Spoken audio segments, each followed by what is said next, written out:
Hi అండి, welcome back to our channel. నేను మీ కుమారి. ఈరోజు వీడియోలో మినపగాయలను ఎలా ప్రిపేర్ చేయాలి అనేది చూపించబోతున్నాను. ఈ మినపగాయలు అనేది పోల్స్వర్గం నాడు కాలభైరవుడికి ఇలాగా పెడతాదండి. కుక్కకి బొట్టు పెట్టేసి ఈ గాయలు అనేది పెట్టినట్లయితే చాలా మంచి జరుగుతుందని పెద్దవాళ్ళు అనేవాళ్ళండి. కాబట్టి ఈ గాయల్ని ఎలా ప్రిపేర్ చేయాలి అనేది వీడియోలో చూపించబోతున్నాను. మీరు మన ఛానల్ని ఇప్పుడే చూస్తున్నట్లయితే ప్లీజ్ సబ్స్క్రైబ్ చేసుకొని సపోర్ట్ చేయండి. ముందుగా ఒక బౌల్ తీసుకొని ఇందులో మినపప్పుని నానబెట్టుకోవాలండి. నేను నానబెట్టడం స్కిప్ చేశాను, వీడియో తీయడం మర్చిపోయానండి. చూడండి, ఈ పప్పు అనేది బాగా నానిపోయింది కదా. ఇప్పుడు దీన్ని ఒక మిక్సీ గిన్నెలో తీసుకోవాలి.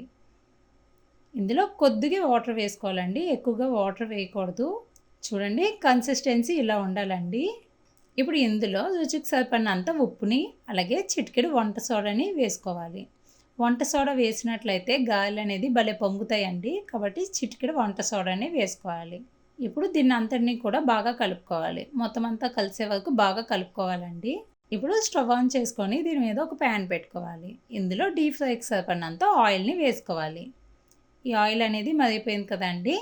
ఇప్పుడు ఒక పాలిథిన్ కవర్ తీసుకొని, పాలిథిన్ కవర్ అయినా పర్లేదు, లేదంటే పాలు కవర్లు ఉంటాయి కదండి, ఈ పాలు కవర్ అయినా పర్లేదు. ఇలా తీసుకొని పాలు కవర్ తీసుకొని దీనికి చేతికి అనేది వాటర్ తడి చేసుకొని మనం మిక్సీ చేసుకున్న ఈ పేస్ట్ని కొద్దిగా ఇందులో వేసుకొని ఇలా సాఫ్ట్ చేసుకొని మధ్యన హోల్ పెట్టుకొని ఈ ఆయిల్లో వేసుకోవాలి.